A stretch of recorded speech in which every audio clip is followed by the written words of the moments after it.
Olá pessoal, na aula de hoje falaremos sobre aldeídos e cetonas. Os aldeídos são compostos que apresentam grupo funcional carbonila. Além disso, apresentam ao menos um átomo de hidrogênio ligado a este carbono da carbonila.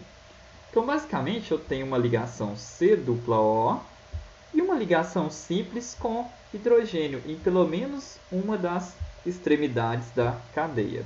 Um exemplo de aldeído bem simples trata-se do metanal, conhecido também como formaldeído ou formol, que é muito utilizado na conservação, por exemplo, de espécies em estudo.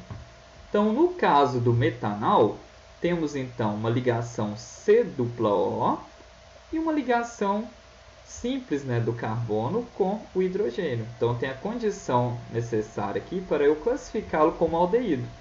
Como ele é o mais simples de todos, ele possui também aqui um átomo de hidrogênio ligado a mais com o carbono central. A nomenclatura destes compostos, dos aldeídos, é bem semelhante aos hidrocarbonetos, porém eu vou adicionar o sufixo "al" no final.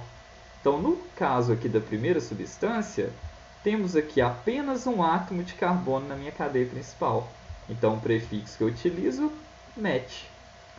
Como eu tenho apenas ligações simples, no caso só tem um carbono na verdade, então metan. E como eu tenho o grupo funcional característico de aldeído aqui na minha cadeia, então utilizo o sufixo "al", então metanal. No segundo exemplo aqui, eu já tenho uma cadeia um pouco maior. Tem 1, 2, 3, 4 átomos de carbono na minha cadeia principal. Então, dessa forma, eu tenho que indicar aqui qual que é a posição dessas ramificações que estão na minha cadeia. Então, dessa forma, eu tenho dois grupos metil na posição 2 e posição 3 da minha cadeia. Então, eu começo indicando essa ramificação, 2,3, tracinho de metil, tracinho, agora sim o nome do aldeído. Então, como eu tenho 4 átomos de carbono na cadeia principal, utilizo o prefixo but. Como eu tenho apenas ligações simples, utilizo aqui an. E como é um aldeído, eu posso ver aqui que eu tenho o grupo característico de um aldeído, utilizo então o sufixo "al". Então, 2,3 dimetil butanal. Agora, no caso das cetonas, as cetonas também apresentam um grupo carbonila, C-O, porém agora entre dois átomos de carbonos. Então, dessa forma, eu tenho no caso da cetona a carbonila também, assim como os aldeídos, mas agora eu vou ter tanto à esquerda quanto à direita da minha cadeia átomos de carbono ligados. Então, um exemplo de cetona mais comum que conhecemos trata-se da propanona, também conhecida popularmente como acetona. Ela é muito utilizada, por exemplo, na remoção de esmaltes.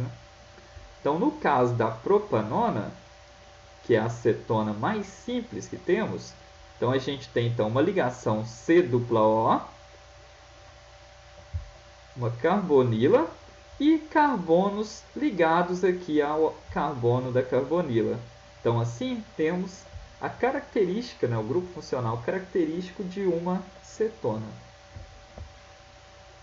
A nomenclatura também vai ser bem semelhante a hidrocarbonetos, para vermos com que a importância de fixar bem a regra de nomenclatura de hidrocarbonetos. Porém, eu vou adicionar o sufixo "ona agora.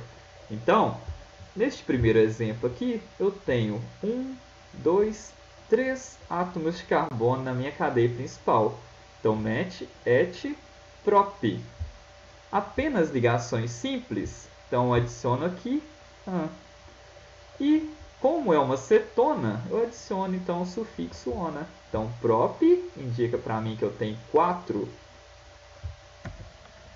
Indica para mim então que eu tenho 3 átomos de carbono na cadeia principal. An indica para mim que eu tenho apenas ligações simples entre estes, e ona indicando então se tratar de uma cetona. Então, já para uma cadeia um pouco maior, então neste caso aqui, por exemplo, eu tenho 1, 2, 3, 4, 5 átomos de carbono na minha cadeia principal. Lembrando sempre que eu começo a enumerar estes a partir da extremidade mais próxima da carbonila. E agora eu tenho que indicar também qual que é a posição da carbonila na minha cadeia. Então eu observo aqui que a C-O está presente no segundo carbono. Então dessa forma vai ser pentan, tracinho 2, tracinho ona.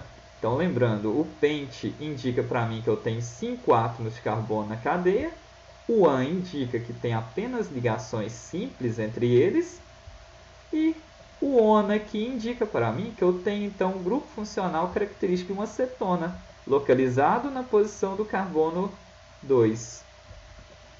Então, pessoal, as referências da nossa aula de hoje. Por hoje isso é tudo e até a nossa próxima aula.